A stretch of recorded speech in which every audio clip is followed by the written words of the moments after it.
Good evening. आज हमारी fundamental partnership की फर्स्ट क्लास स्टार्ट होने वाली है। कुछ 2-3 क्लासेस हमने बेसिक्स की लगाई थी, आज भी कुछ 5-7 मिनट के बेसिक्स हम जरूर देखेंगे, लेकिन साथ ही साथ हमारा फंडामेंटल ऑफ पार्टनरशिप स्टार्ट हो जाएगा। अभी क्लास में ऑफ रिकॉर्डिंग मैंने ये टॉपिक्स लिखवा दिए हैं। अब ये जो आपके सामने स्क्रीन पे है, ठीक है, तो सबसे पहले फंडामेंटल ऑफ पार्टनरशिप का लिखो 8 to 10 मार्क्स इन एग्जाम। जहां पे आपने चैप्टर का नेम लिखा है ना, सबसे पहले लिखो चैप्टर का name, chapter 1 fundamental of partnership. Paper में 8 से 10 नंबर का आता है। एक बार के लिए मैं 8 नंबर पर करता हूं। मेरे सामने अब अकाउंटेंट बैठे हैं ना, देखते हैं जी क्या कैलकुलेशन बिठाते हैं। हमारे पास एग्जाम कितने मार्क्स का आने वाला है? 80 नंबर का। अगर 8 नंबर का भी आए, कितने परसेंट हो गया? 10% हो गया। तो आप सोच के देखो, अगर मेरे पूरे सिलेबस में से 10% एग्जाम इसी चैप्टर में से ही आना हो, तो इसका मतलब है 10% सिर्फ इसी में से आना है। तो एक चैप्टर तो ढंग से कर ही लो, 10% में मुक्ति हो जाती है। लेकिन इसकी वॉल्यूम बहुत ज्यादा है। वॉल्यूम का ऐसा मतलब होता है कि ये इसके अंदर टॉपिक्स बहुत सारे हैं। तो इसके अंदर टॉपिक्स देखो, तो अब आपको अगली एक हेडिंग बनानी है जो ऑफ रिकॉर्डिंग मैंने बना दी है, टॉपिक्स टू बी कवर्ड। ये जो सामने आपकी स्क्रीन पे टॉपिक है 17 टॉपिक्स, लेकिन क्लास में मैंने कितने लिखवाए हैं?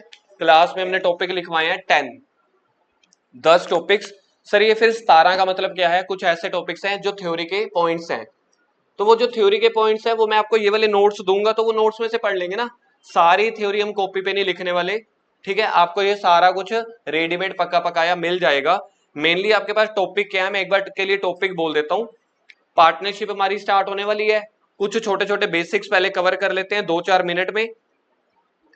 ये मैंने आप लोगों के सामने डिस्कस किया था। हमारे पास 3 बुक्स आने वाली हैं। पहली बुक्स पार्टनरशिप की, सेकंड और थर्ड बुक कंपनी की, second and third book company की।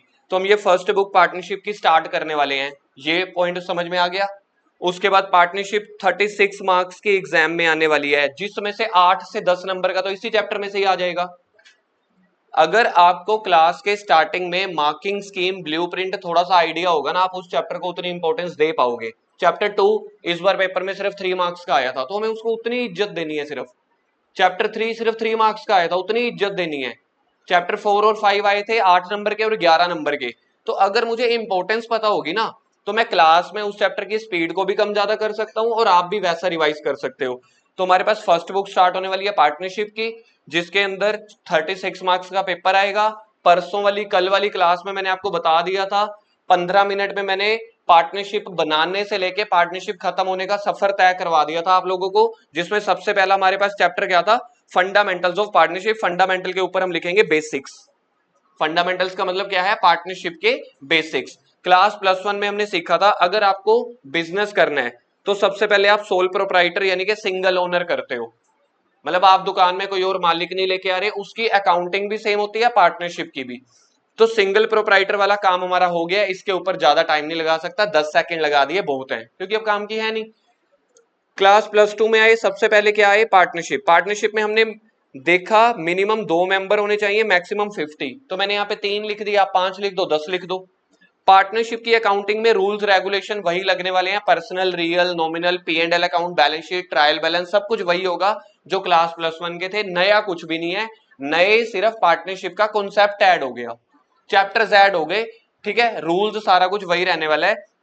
तो जब हम पार्टनरशिप शुरू करते हैं, जिसको बोलते हैं फंडामेंटल्स, फंडामेंटल का मतलब है पूरी पार्टनरशिप के सारे बेसिक्स पहले चैप्टर में कवर होंगे।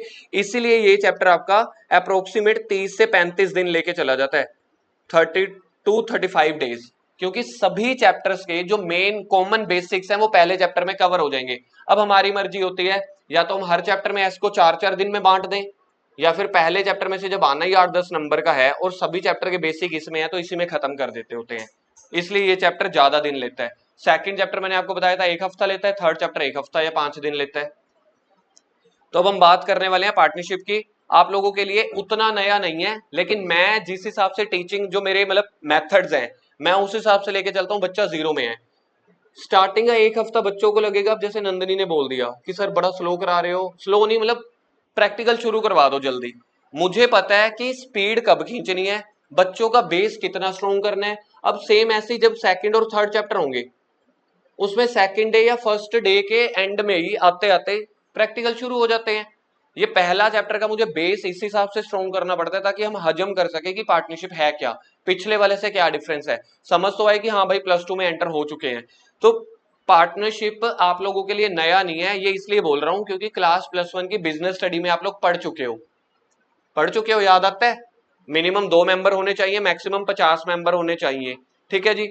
पार्टनरशिप को जैसे फॉर एग्जाम्पल किसी पर्सन ने कोई क्राइम किया, सर क्राइम का मतलब मर्डर कर दिया, ठीक है, चोरी कर ली। जैसे हमारे 2-3 दिनों पहले हमारे घर के बाहर वो चोर पकड़ा गया, आप लोग नहीं आए थे ना, बहुत कुटाई करी है। हमारे घर के सामने वाले घर में चोर पकड़ा गया था, परसों तरसों की बात है। 2-1 दिन, हाँ, विपिन भैया के घर से निकला, हमारे घर के सामने वाले से था, दामिनी के घर से। तो जिस हिसाब से उसकी कुटाई करी और जिस हिसाब से भाई ने एक्टिंग करी, क्या की एक्टिंग की, जैसे वो नहीं होते नशे नुशे वाले लोग कि सुध बुध में ही नहीं है, जैसे उसको 2-3 डंडे पड़े, थप्पड़ पड़े, लाते पड़नी शुरू हुई, उसका चेहरा ऐसे हो गया, मतलब अलग से कि ऐसे लगे कि मैं खुद ही मरीज हूं। 5-7 मिनट के बाद ठीक हुआ, फिर और कुटा, मतलब फिर बाद में आधे घंटे के बाद पुलिस वाले आए, पुलिस वालों ने बाइक पे बिठाया। एक बंदे को पता नहीं क्या गर्मी चढ़ी, जो हमारे वो टेंट वाले नहीं है आखिरी वाले घर में, हनी आइसक्रीम के सामने वाले संजय संजू भैया, पता नहीं उनको क्या गर्मी चढ़ी, पुलिस वाले किस बीच में बाइक पे बैठा था और कुटापा शुरू उसका। पुलिस वालों ने क्या किया, बाइक मोड़ी, दोनों पुलिस वाले उतर के पहले उसको नीचे बिठा दिया, कहते पहले तुम कुट लो। सच बात बता रहा हूँ, फिर विपिन के पापा ने फिर उसको टांगों से कुटा, फिर दोबारा उसको लेके गए कि चलो ठीक है। बात यहाँ से शुरू, मतलब मेरे को ये नहीं किस्सा बताना था कि परसों मेरे घर के बाहर चोरी हुई है और चोर पकड़ा गया। किस्सा ये बताना था कि अगर वो क्राइम करके जा रहा है तो उसको पनिशमेंट होती है। अभी तक आप लोगों की जो एज है, आप लोगों ने टीवी में सीखा कि उम्र कैद हो जाती है ना, लाइफ टाइम इंप्रिजनमेंट जिसको हम बोलते हैं, 13-14 साल, या फिर मतलब फांसी की सजा हो गई। आप लोगों ने ये सुना, क्या आपको पता है ये जज ये डिसीजन या पनिशमेंट कैसे सुनाता है? जज की कभी अपनी मर्जी नहीं होती। जब तक हम बचपन से सीख रहे होते हैं ना, या टीवी देख रहे होते हैं, तो हमें लगता है यार ये तो बहुत ज्यादा बड़ा विलन है, इसको फांसी होनी चाहिए, है ना। लेकिन इसके ना कुछ एक्ट या रूल्स होते हैं, कॉन्स्टिट्यूशन में एक्ट बना हुआ है, जैसे क्या कहते हैं पुलिस वाला जो एक्ट होता है, सीआरपीएफ एक्ट, और भी होते हैं, मैं नाम भूल गया, किसी को याद है?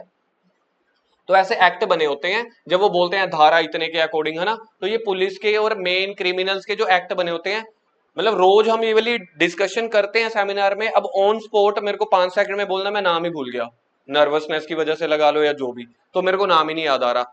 तो सीआरपी एक्ट होते हैं, ठीक है, कोड ऑफ क्रिमिनल एक्ट, ऐसे एक्ट होते हैं। तो उस एक्ट के अंदर दिया हुआ है कि अगर दिस वो है, क्या कहते हैं, चोरी या क्या बोल सकते हैं हम, धोखाधड़ी नहीं, क्राइम है, जो उस चीज का क्राइम है, तो उसकी पनिशमेंट ये होती है। सेम ऐसे ही अगर आपको कंपनी खोलनी है, तो कंपनी खोलनी है, तो हमारी जो इंडियन गवर्नमेंट है, मोदी सरकार थोड़ी देखेगी सारा कुछ। मोदी सरकार ने अपने नीचे, मैं ये समझ लो ये मोदी सरकार है, मतलब हमारे देश में सबसे ऊपर कौन है? Prime minister. तो प्राइम मिनिस्टर के नीचे हम सुनते हैं ना, ये मंत्री है, वो मंत्री है, ये मंत्री है, हम क्या क्या सुनते हैं, हेल्थ मिनिस्टर है, रेलवे मिनिस्टर है, फाइनेंस मिनिस्टर है, एजुकेशन मिनिस्टर है, सुनते हैं ना। तो ऐसे ही देश के नीचे 55 या 54 मिनिस्ट्रीज होती हैं, railway ministry, finance ministry, education ministry. ऐसे ही एक मिनिस्ट्री होती है इसमें से, एमसीए, कंपनी लॉ की ministry, ministry of corporate affair, इसी के नाम पे तो हमने अपना नाम रखा था। ये एमसीए कौन सा है? मिनिस्ट्री ऑफ कॉर्पोरेट अफेयर्स, ना कि मोंगिया कॉमर्स एकेडमी। तो हमारा नाम इसलिए कॉमर्स वाले के साथ मैच होता है, मिनिस्ट्री के साथ। MCA ministry of corporate affair, corporate का मतलब होता है कंपनी। कंपनी कैसे रेगुलेट करे, आम लोगों को धोखाधड़ी ना करे, शेयर मार्केट में कुछ भी ना हो, लोगों का पैसा ना डूबे, या कुछ भी गलत प्रोडक्ट ना बेचे। तो ये 55 मिनिस्ट्रीज में से एक मिनिस्ट्री है एमसीए, जो कंपनी के सारे रूल्स रेगुलेशन देखती है, उनके ऊपर पनिशमेंट लगाना, रूल्स बनाना, सब कुछ रेगुलेट करना। ऐसे ही एक मिनिस्ट्री वो बने, आपको बताई कि पुलिस वाली है, जो पुलिस के काम देखेगी। सेम ऐसे ही एक एक्ट, मतलब जो एमसीए है ना, एक मिनिस्ट्री, इन्होंने एक्ट बना दिया। एक्ट के अंदर कई सेक्शन और रूल्स रेगुलेशन लिख दिए गए, जिसको बोलते हैं कंपनीज एक्ट 2013। 2013 में ये एक्ट बनाया सबसे पहले हमारी मोदी सरकार। उसके नीचे कई तरह के मिनिस्ट्रीज होती हैं, मिनिस्ट्रीज के डिपार्टमेंट्स होते हैं, उसमें एक मिनिस्टर निकल के आता है। तो मिनिस्ट्री ऑफ कॉर्पोरेट अफेयर का कोई एक मिनिस्टर है, जिसको हम टीवी में बोलते हैं भाई ये तो मंत्री है। उसके अंदर अपने पास पूरा डिपार्टमेंट होता है, सैकड़ों लोग वहां पे गवर्नमेंट जॉब कर रहे होते हैं। तो वो क्या करते हैं हर चीज के लिए, अब ये मिनिस्ट्री ऑफ कॉर्पोरेट अफेयर सिर्फ कंपनी को देखेगा। किसी ने क्राइम करके चाकू मार दिया, मर्डर कर दिया, कहता भाई साहब मेरा काम नहीं है, उसके लिए अलग मिनिस्ट्री है। रेलवे घाटे में है, रेलवे टिकट का प्राइस क्या रखना है, कहेगा मेरे हिस्से में नहीं है। फाइनेंस एजुकेशन मेरे हिस्से में नहीं है। समझ गए आप लोग? तो ये क्या करती है एमसीए, इन्होंने अपना एक्ट बना दिया कंपनीज को रेगुलेट करने के लिए, जिसको बोला गया कंपनीज एक्ट 2013। सेम ऐसे ही फाइनेंस मिनिस्ट्री होती है। फाइनेंस मिनिस्ट्री ने क्या बना दिया, इनकम टैक्स का एक्ट बना दिया कि अगर कोई बंदा इंडिया में पैसा कमा रहा है उसको इतना टैक्स भरना पड़ेगा। जीएसटी का एक्ट बन गया। हर चीज के रूल और रेगुलेशन है। इंडिया मतलब यूएस से या चाइना, चाइना से तो बहुत ऊपर है एक्ट्स के मामले में। तो जो मेन डेवलप कंट्रीज है ना, इंडिया बहुत अच्छी पोजीशन में है, इंडिया के रूल रेगुलेशन बहुत अच्छे हैं। वो अलग बात है एंड तक इंप्लीमेंट नहीं हो पाते, रिश्वतें बीच में बहुत आ जाती हैं। लेकिन अगर हम ऑन पेपर बात करें ना, एक एक चीज का लो है। यूएसए के बाद मतलब इंडिया को मोस्ट पावरफुल कंट्री माना जाता है लीगल लॉ के मामले में, डेमोक्रेसी के मामले में। चाइना तो डेमोक्रेटिक कंट्री नहीं है ना, ठीक है। तो हर चीज के एक्ट या रेगुलेशन बने होते हैं। कंपनी को संभालने के लिए कंपनीज एक्ट बना हुआ है, जिसके अंदर उन्होंने 500-600 पॉइंट लिख दिए कि अगर कंपनी रजिस्टर्ड करानी है तो कंपनी के अंदर डायरेक्टर होने चाहिए, ऐसे ऐसे। सेम ऐसे ही हम बात करते हैं पार्टनरशिप की। अगर आपको पार्टनरशिप खोलनी है, जो कि हमारा मेन मुद्दा है, सर पीछे वाली चीजें क्यों बताई, ताकि थोड़ा सी आपकी खोपड़ी खुल जाए। सीधा मैं पार्टनरशिप पे आ जाऊं तो सीधा हमें लगता है ये तो स्कोप ही इतना है। ये भाई साहब इतने से स्कोप में से इतनी सी पार्टनरशिप निकल के आ रही है, तो सोचो हमारी नॉलेज का लेवल सिर्फ इतना है, और बहुत चीजें हैं नॉलेज में बांटने के लिए। तो पार्टनरशिप अगर आपको खोलनी है तो क्या आपको फाइनेंस मिनिस्ट्री बताएगी? नहीं। क्या आपको एजुकेशन मिनिस्ट्री बताएगी? नहीं। तो पार्टनरशिप के लिए एक पार्टनरशिप एक्ट बनाया गया। पार्टनरशिप एक्ट, हमारे भाई साहब हमारी सरकारें इतना बिजी हैं काम काज करने में, खाने पीने में इतना बिजी हैं। ये पार्टनरशिप एक्ट 1932, देश आजाद नहीं हुआ था, अंग्रेज बना के गए थे। कहते अंग्रेज बना के गए हैं। जो अंग्रेज ब्रिजेस या अच्छे अच्छे फोर्ट्स भी बना के जाते हैं, इतने मजबूत होते हैं। जो एक्ट बनाया होगा वो भी इतना मजबूत है। हमारी सरकारों को टाइम ही नहीं मिल रहा अंग्रेजों के जमाने के भाई एक्ट चेंज करके कुछ आज के जमाने के एक्ट डाल दें। डिजिटलाइजेशन हो गया, कितनी चीजें। अकाउंट्स वाले हो ना, बताना ये एक्ट बने हुए कितने साल हो गए। देखता हूँ मेरे सामने अकाउंटेंट बैठे हैं, ये एक्ट बने हुए कितने साल हो गए पार्टनरशिप एक्ट। तुम ऐसे सोचो 93, 1932 का बना हुआ है, ठीक है। अभी हमारा क्या चल रहा है 2025, 2032 में तो इसको 100 साल हो जाएंगे, तो 7 माइनस कर दो, 93 ईयर्स हो गए। गवर्नमेंट कह रही है फिर क्या हो गया, एक काम करते हैं नोटबंदी कर देते हैं। एक काम करते हैं जीएसटी में ना पॉपकॉर्न के रेट डिसाइड कर लेते हैं। मीठा पॉपकॉर्न खा रहे हो 5% जीएसटी लगेगा, सोल्टेड पॉपकॉर्न मीठा खा रहे हो तो 18% जीएसटी लगेगा, सोल्टेड वाला पॉपकॉर्न खा रहे हो, पॉपकॉर्न समझते हो फुल्ले, सोल्टेड खा रहे हो तो 5% जीएसटी लगेगा। भाई साहब एक्ट, एक्ट का क्या है, 93 ईयर्स हो गए, सेंचुरी के बाद देखेंगे जी। मतलब पार्टनरशिप एक्ट बना हुआ 1932 में। क्या आप मानते हो अंग्रेज सरकार थी? अंग्रेज ही थे ना 1947 से पहले, तो अंग्रेजों के बनाए हुए एक्ट हैं, तब से तब चले आ रहे हैं। इन्होंने अपने एक्ट में कुछ रूल्स लिखे, कुछ पॉइंट्स लिखे, कुछ प्रोविजन लिखे। अगर आपको पार्टनरशिप में बिजनेस खोलना है भारत में, तो आपको इस एक्ट के अंदर जो जो लिखा हुआ है वही करना पड़ेगा। आगम कह रहा भाई साहब अप्पा तो सोए हुए हैं, सर क्लास खत्म हो गई, सर मैं अकेला पार्टनरशिप करना चाहता हूं, मैं करके रहूंगा, कोई सरकारें मुझे रोक नहीं सकती। आगम कह रहा है, आप क्या कह रहे हो? हाँ, आगम ने कहा भाई हम कोई सरकार ही नहीं मानते। आगम चला गया कोर्ट कचहरी में अपने बिजनेस को रजिस्टर्ड कराने, मैं अकेला आया हूं पार्टनरशिप बनाऊंगा। क्या पड़ी, 2 गाली 2 अपशब्द। अरे भाई साहब इंडिया में रह के कुछ लीगल काम करना है तो उसके जो जन्मदाता हैं, जन्मदाता यानी कि जो उसका पहले एक्ट पढ़ो। सर एक्ट पढ़ना तो नहीं आता, तो जाओ तरुण सर के पास, तरुण सर सीए हैं, वो बताएंगे आपको चीजें। इसी बात के पैसे हैं, नहीं तो हम भी आपके जैसे हैं। तो सीए के पास, एडवोकेट के पास, प्रोफेशनल के पास जाना पड़ता है। तो वहां पे आपको एक बंदे को पार्टनरशिप बनाने नहीं दिया जाएगा। क्यों? क्योंकि पार्टनरशिप का एक्ट जो है 1932, उसमें पहला रूल यही लिखा गया कि मिनिमम 2 बंदे चाहिए। अंग्रेज कहते हैं भाई साहब minimum 2 person are required to make a partnership. अंग्रेज थे ना, तो ऐसे ही बोलेंगे ना। उसके बाद अंग्रेज चले गए रात को पार्टी पे, क्रांतिकारियों का आंदोलन चल रहा था, कहते उसकी मीटिंग करते हैं कुछ, अंग्रेज चले गए पार्टी पे। सर ऐसा क्यों बोल रहे हो? अरे भाई साहब मिनिमम बताए हैं, मैक्सिमम भी तो बताओ। कहते हो वो तो हम भूल गए। अब जिस बच्चे का नामकरण ना हुआ हो, गली मोहल्ले में एक बच्चा है, उसका फॉर एग्जाम्पल कोई नामकरण ना हुआ हो, पूरी जिंदगी हम उसको लड़का लड़का बोलेंगे। एट दैट साथ वाले पड़ोसी कहते हैं चल यार तुमने नामकरण नहीं किया ना, हम उसके भाई भतीजे बुआ मासे कुछ हैं, चल आज से तेरा नाम गुड्डू, लड़की होती है तो गुड्डू, लड़का होता है तो नोनू, यही दो नाम है और कोई नाम सूझता ही नहीं हमारे हिंदुओं को। ठीक है जी। तो कहना का चाहा, अगर किसी का नामकरण नहीं हुआ तो आस पड़ोसी हमारे बीच में आते हैं, वो बताते हैं कि भाई साहब इसका नामकरण रख दो। इन्होंने सीधा बैठो तू, इन्होंने क्या किया, कंपनी पार्टनरशिप एक्ट ने मिनिमम पर्सन तो बता दिए भाई 2 चाहिए, मैक्सिमम बताना भूल गए, पार्टी खाने चलेगी जी। तो फिर एक और एक्ट था अंग्रेजों ने बनाया हुआ था, कॉन्ट्रैक्ट एक्ट 1872। गवर्नमेंट कह रही है हमने पार्टनरशिप, हमने कॉन्ट्रैक्ट एक्ट नहीं चेंज किया आज तक, हम पार्टनरशिप क्यों चेंज करेंगे, ये तो अभी उस हिसाब से तो लेटेस्ट हुआ।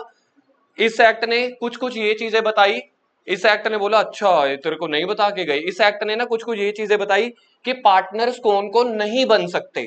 जैसे अनसाउंड माइंड, पागल है पत्थर मारता है, भाई साहब तो सोचो हम 2 बंदे पार्टनरशिप करने जा रहे हैं, मेरे को पता है अगर कस्टमर पैसा ना दे, मैं एक ऐसे पागल को ले गया, भाई साहब पत्थर साथ में रखी, पैसे दे रहे कि नहीं, ठा भाई मेरा पार्टनर है, मेरा प्रॉफिट शेयरिंग में हिस्सा है, इसी की वजह से तो मेरी कलेक्शन हो रही है। इंडियन कॉन्ट्रैक्ट कहता ना यार, थोड़े तमीज वाले बनो, पैसों के चक्कर में पत्थर मत मारो।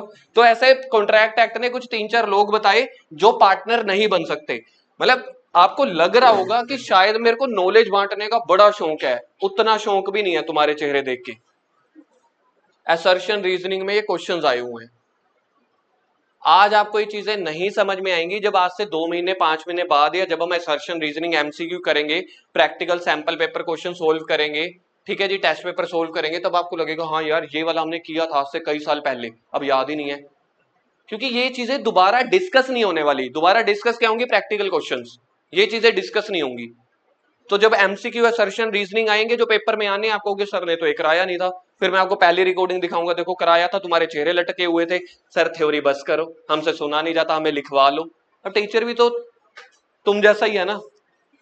तो इंडियन कॉन्ट्रैक्ट एक्ट आया जो 1872 में बना हुआ, वो कह रहा है भाई साहब 2-4 उसने पॉइंट अपने बता दिए, कहते पार्टनरशिप एक्ट वाले नहीं बता पाए, तो हम बता रहे हैं कि ये बंदे पार्टनर्स नहीं बन सकते, जिसमें से एक बताया अनसाउंड माइंड, एक बोला जो पहले से ही डिस्क्वालिफाइड है किसी और लॉ के द्वारा, यानी कि वो क्रिमिनल कोड के द्वारा वो पहले से ही मर्डर केस में चल रहा है, वो पार्टनर नहीं बन सकता। ऐसे 2-3 पॉइंट बताए। फिर इसका नामकरण कि मैक्सिमम बंदे कितने हो सकते हैं। हमारा कंपनीज एक्ट अभी अभी मैंने बताया था, कब आया था, 2013 में। सर इससे पहले कंपनियां नहीं होती थी, रिलायंस कंपनी तो कब की है, पहले कंपनीज एक्ट 1956 था।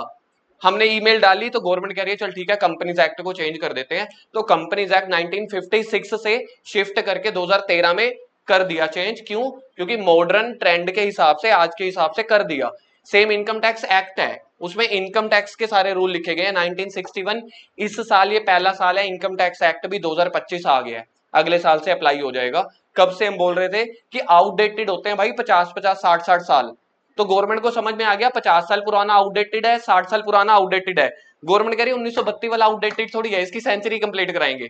फिर हमने बोला कॉन्ट्रैक्ट एक्ट को चेंज करा, तो कहते छोड़ो जो चला आ रहा है चला आने दो। मतलब गवर्नमेंट अपनी मर्जी से जहां पे उनको दिखता है ना, जहां से पैसा आएगा, ठीक है, जहां से रेवेन्यू आएगी उनको चेंज कर देगा, या जब गवर्नमेंट को सही लगेगा।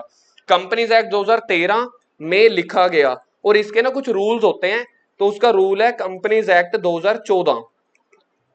कंपनीज के एक्ट बना था 2013 में, उसके कुछ कुछ रूल्स अगले साल में बनते हैं, कंपनीज रूल 2014 में रूल नंबर 10 आया। कह रहे हैं काम करते हैं, इन्होंने देखा टुकर टुकर करके कौन सा ऐसा एक्ट है जिसका नामकरण नहीं किया गया जो लवारिस है। इन्होंने देखा पार्टनरशिप एक्ट, एक सबसे बढ़िया पॉइंट, मिनिमम बंदे कितने होने चाहिए, 2, मैक्सिमम बंदे कितने होने चाहिए, 50। वो तो तुम्हें आज पता है, लेकिन हमें जो 2 या 50 है, टीचर पे नहीं भरोसा करना होता, एक्ट में लिखा हुआ है तब। कैलकुलेटर अलाउड है कि नहीं, तो मैंने क्या बोला था, सीबीएसई जब कागज पत्थर देगा हम तो उसी को मानेंगे, तो सीबीएसई भी एक तरह से एक एक्ट ही हो गया ना, नोटिफिकेशन या सर्कुलर के थ्रू। तो कंपनीज एक्ट 2013 ने देखा यहाँ पे एक विंडो खाली थी, तो कंपनीज एक्ट ने बोला भाई बच्चे का नामकरण नहीं हुआ, माता पिता पता नहीं कहाँ गए, देश छोड़ के लंदन भाग गए अपने अंग्रेज, ठीक है जी, तो इनका नामकरण कर देते हैं। तो इनका नामकरण इन्होंने किया कि किसने, कंपनीज एक्ट 2013 ने, और उसके rule number 14 of companies rule 2014। ये सैंपल पेपर का क्वेश्चन है, rule 10 of companies rule 2014। Companies act कब आया था और उसके रूल कब बने, रूल नंबर कौन सा लगा, 10 है, पता नहीं 6 है, मैं भूल गया हूं, वैसे 10 है जहां तक मुझे याद है, बाकी इसको कंफर्म कर लेना, 10 है तो कंपनी रूल 10 होगा। तो उसने बोला भाई साहब चले काम करते हैं, इसका नामकरण करके कंपनीज एक्ट 50। अब इस बार एग्जाम में क्वेश्चन आया पार्टनरशिप के पास, पार्टनरशिप का ना एक पॉइंट रूल होता है, वो भी अभी हमारे पास आ जाएगा। आप सोचो टीचर को, मेरे को ही नहीं पता था सर, ये तो बहुत बड़ी बेइज्जती है। भाई बेइज्जती नहीं है, एक्सेप्ट कर रहा हूं, मैंने थ्योरी उतनी डीप में पढ़ी ही नहीं थी कि कभी ऐसा क्वेश्चन कभी जिंदगी में आया हो।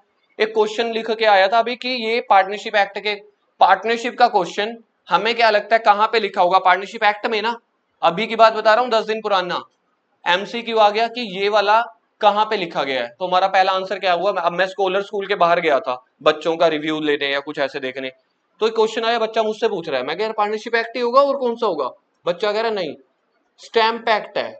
तो मुझे भी नहीं पता स्टैम्प एक्ट कौन सा है, कब आया, क्या आया, लेकिन एमसीक्यूज में है। तो हमसे छोटी सी गलतियां क्या हो जाती है, जो प्योर थ्योरी है ना वो छोड़ के चले जाते हैं, सीबीएसई 1 या 2 नंबर के क्वेश्चन ऐसे डाल देती है। ये वाला क्वेश्चन इसलिए ज्यादा इतने डिटेल में गया ताकि एक आपका माइंड खुल सके कि थ्योरी, असर्शन, रीजनिंग कितने इंपॉर्टेंट है, एग्जाम में आते हैं। और दूसरा, कई चीजें अगर हमें लग रहा है सर ये तो बड़ी ही कॉमन सेंस की बात है, पार्टनरशिप का क्वेश्चन है तो पार्टनरशिप एक्ट में लिखा होगा ना, इसकी कई चीजें कॉन्ट्रैक्ट एक्ट में लिखी हुई हैं, कई चीजें कंपनीज एक्ट में लिखी हुई हैं, कई चीजें मेरे को पता चल रहा है स्टैम्प एक्ट में लिखी हुई हैं। तो यहां पे हमें दिक्कत आती है बस। ठीक है, तो आज से कभी भी कोई पूछे, मेन सबसे क्वेश्चन यही कि मिनिमम बंदे कितने हैं, 2। कहां पे लिखे हुए हैं, पार्टनरशिप एक्ट में। कंपनीज एक्ट ने भी लिख दिया था कि मिनिमम 2 हैं, हम इसको अप्रूव करते हैं, मैक्सिमम 50 होने चाहिए। 50 की पार्टनरशिप चलती नहीं है, 2 की नहीं चलती है, मियां बीबी की नहीं चलती, ठीक है, 50 की क्या पार्टनरशिप चलेगी, लेकिन उन्होंने लिख दिया कि मैक्सिमम इतने होते हैं। अब हम बात करते हैं आगे, चलाते हैं चैप्टर को थोड़ा सा स्पीडली। तो हर चीजों के, हर एक्ट के कुछ अपने रूल्स होते हैं। तो हमारा यहाँ का पार्टनरशिप के एक्ट कौन सा, 1932, ये याद रखना है, इसी के अंडर ही हमें अपना, ठीक है, सारे रूल्स पॉइंट वगैरह बनाने होते हैं। तो मेरे पास तो पर्सनल क्लाइंट आते हैं ना, तो हमें तो पार्टनरशिप क्रिएट करनी पड़ती है। तो सबसे पहला आ रहा है meaning and status of partnership. अब आपको लग रहा होगा सामने सर ने स्क्रीन पे थ्योरी डाली हुई है, थ्योरी आपको बुक में से मिल जाएगी, जो क्रक्स बढ़िया बढ़िया वाले पॉइंट है ना। अब जैसे यहाँ पे देख रहे हो, अब मीनिंग में मैंने कितने पॉइंट डाले हैं, सिर्फ अगर आप अपनी बुक उठाओगे उसमें बहुत सारा है। मीनिंग इंट्रोडक्शन में मैंने 3 वो उठाए जो सीधा पेपर में आते हैं, बात खत्म। तो कह रहे हैं कि सबसे पहले पार्टनरशिप को, वैसे हर बिजनेस को सेपरेट एंटिटी माना जाता है, पार्टनरशिप को हम सेपरेट एंटिटी नहीं मानेंगे। सेपरेट एंटिटी का ना एक दोष होता है कि बिजनेस ही उसके प्रति लाइबल होगा। अरे यार बिजनेस के पीछे काम कौन कर रहा है, पार्टनर्स। तो अगर कोई गलत काम कर रहा है तो चाहे बिजनेस अलग है, ओनर अलग है, लेकिन एट द एंड जेल में तो पार्टनर को डालेंगे, क्योंकि काम तो वही कर रहा है उसके पीछे। जबकि कंपनी के केस में कुछ रूल अलग होते हैं। एक तीसरा पॉइंट है कि अगर पार्टनरशिप फर्म में कभी कुछ गलत, ऊंच नीच कुछ हो जाए, लॉस हो जाए, सिंपल सी बात है, हमारा टोटल लॉस हुआ 10 लाख का, अगर मैं बिजनेस का अपना सारे भांडे बेच भी दूं ना, सारा फर्नीचर बेच दूं, तब भी सिर्फ 5 लाख निकलता है, 6 लाख निकलता है। मैंने किसको कितना पैसा देना है, बैंक को 10 लाख। मेरा बिजनेस डूब गया, मैं अगर सारा सामान भी बेच दूं ना, 6 लाख निकलता है। तो बाकी 4 लाख सेपरेट लीगल एंटिटी के नाम पे माफ नहीं हो जाएंगे। बिजनेस अलग पर्सन है भाई, तुम दीवारों को पकड़ो, ओनर तो अलग पर्सन है। तरुण सर ने क्लास पहली में सिखाया था, कक्षा 11वीं में भी, कक्षा 12वीं में भी। भाई ये रूल तो प्लस 2 में भी काम आएंगे। तुम लोग का तरुण सर ने कहा था, हमने तो पार्टनरशिप फर्म शुरू कर दी, तुम काम करो ऐसे ऐसे, नाम घसीटो तरुण का, सर का और एमसीए का। सेपरेट लीगल एंटिटी है तो बिजनेस को पकड़ो ना, ओनर को क्यों पकड़ रहे हो। तो कह रहे हैं जब ऐसे ऐसे सिचुएशन आते हैं तो उस केस में हमें वो सेपरेट लीगल एंटिटी का पर्दा उतारना पड़ता है। उसके पीछे जो असली लोग काम कर रहे हैं उनका प्राइवेट यानी कि पर्सनल घर भी बिकवाया जा सकता है। पॉइंट नंबर 3 पढ़ के देखो, आपको समझ में आ जाएगा। आगम सीधा बैठ जा, नहीं तो खड़ा हो जा।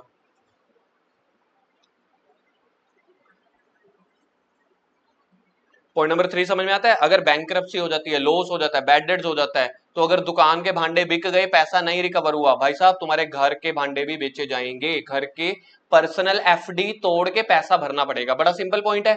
तो पेपर में असर्शन क्या बन सकता है, ये क्या पार्टनरशिप के केस में, लॉसेस के केस में, क्या ओनर्स का, पार्टनर्स का प्राइवेट फंड भी यूज कर सकते हैं? The answer is yes.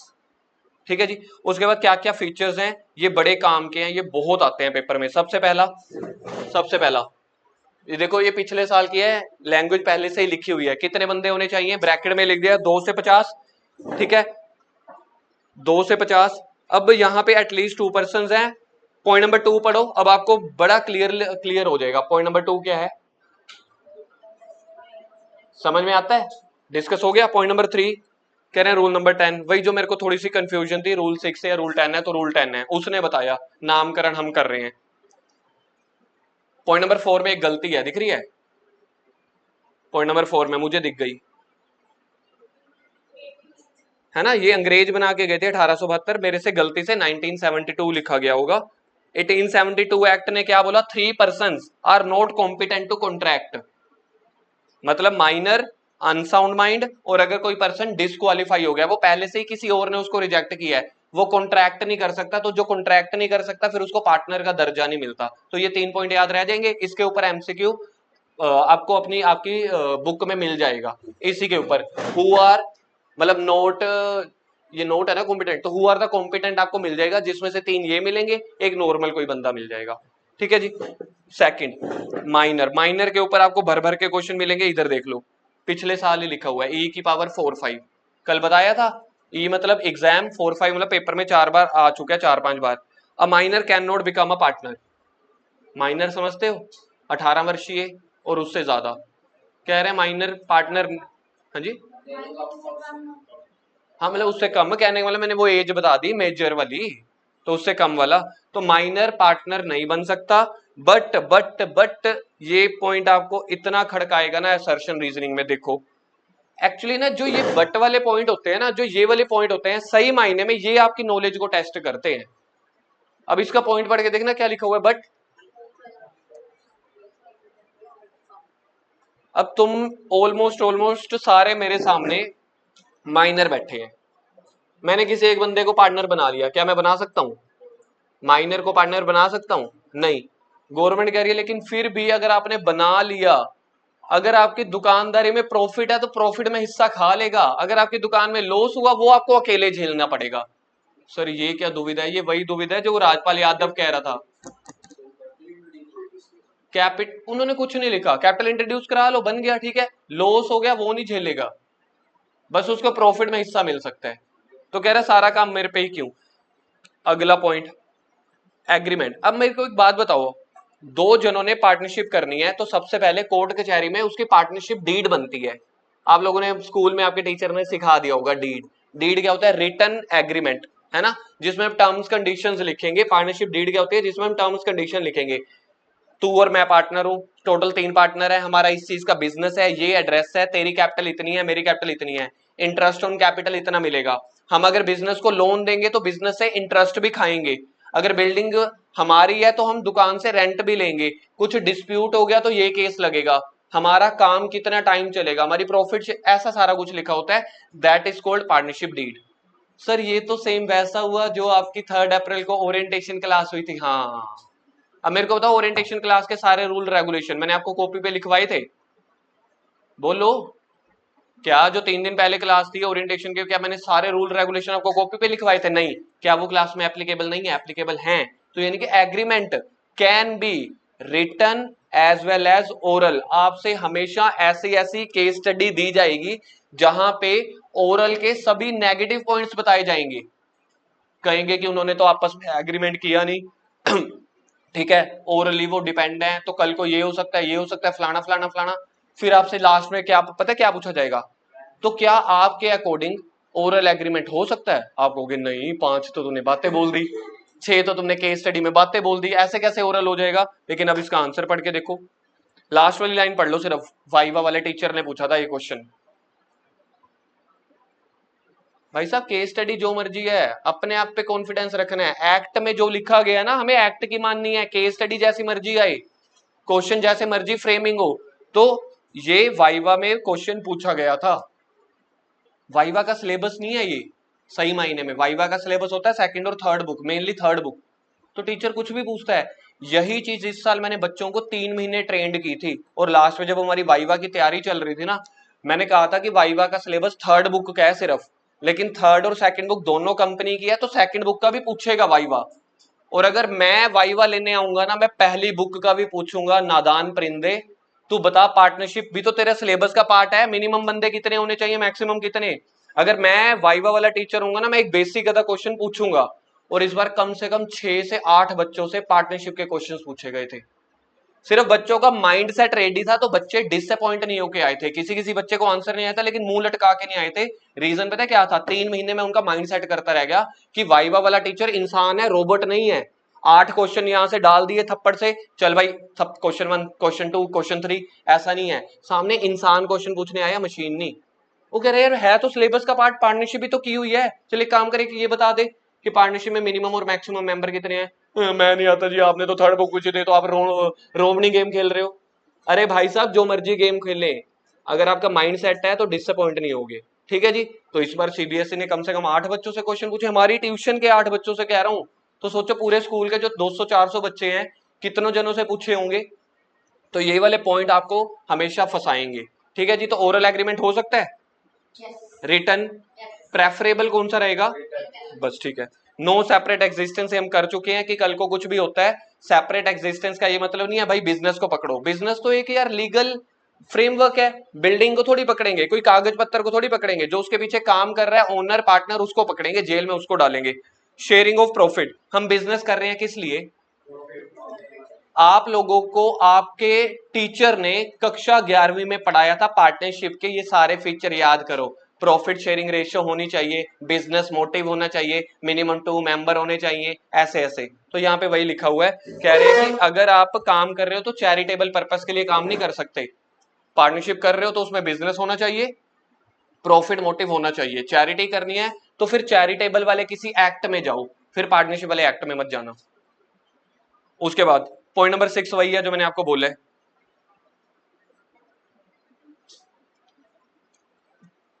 Point number 5 में ना, पॉइंट नंबर 5 में लास्ट में मैंने कुछ बोल्ड किया हुआ है, वेरी इंपॉर्टेंट लिख के, वो देखना समझ में आ जाएगा मेरे बिना बताए।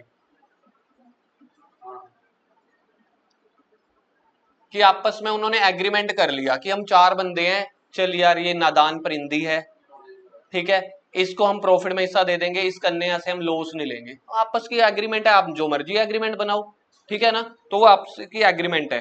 पॉइंट नंबर 7 एग्जाम में आया हुआ है बहुत बार। इस बार के सैंपल पेपर नहीं, इस बार के सैंपल पेपर में नहीं था, पिछली बार के सैंपल पेपर में था।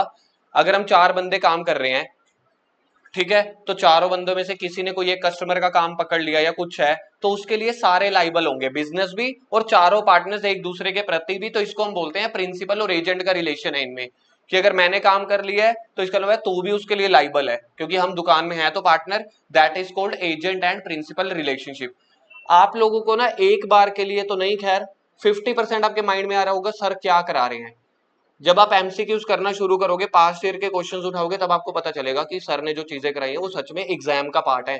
मेरा मन नहीं करता कि मैं अकाउंट्स के सब्जेक्ट में थ्योरी पढ़ाता रहूं, पढ़ चुके हो और 2 सब्जेक्ट आपके पास ऑलरेडी हैं, एग्जाम में आने होते हैं, इसी वजह से करवा रहा हूं। पॉइंट रट्टा नहीं मरवा रहा मैं आपको, सिर्फ कुछ पॉइंट्स के ऊपर फोकस डाल रहा हूं, ताकि जब आप एमसीक्यू रीजनिंग वगैरह असर्शन पढ़ोगे ना, तब आपको याद आ जाए कि हाँ ऐसा होता है। बस हमें तो याद भी नहीं करना, बस उनके ऊपर फोकस रखना है, क्योंकि थ्योरी के क्वेश्चन तो आते नहीं एग्जाम में स्ट्रेट फॉरवर्ड।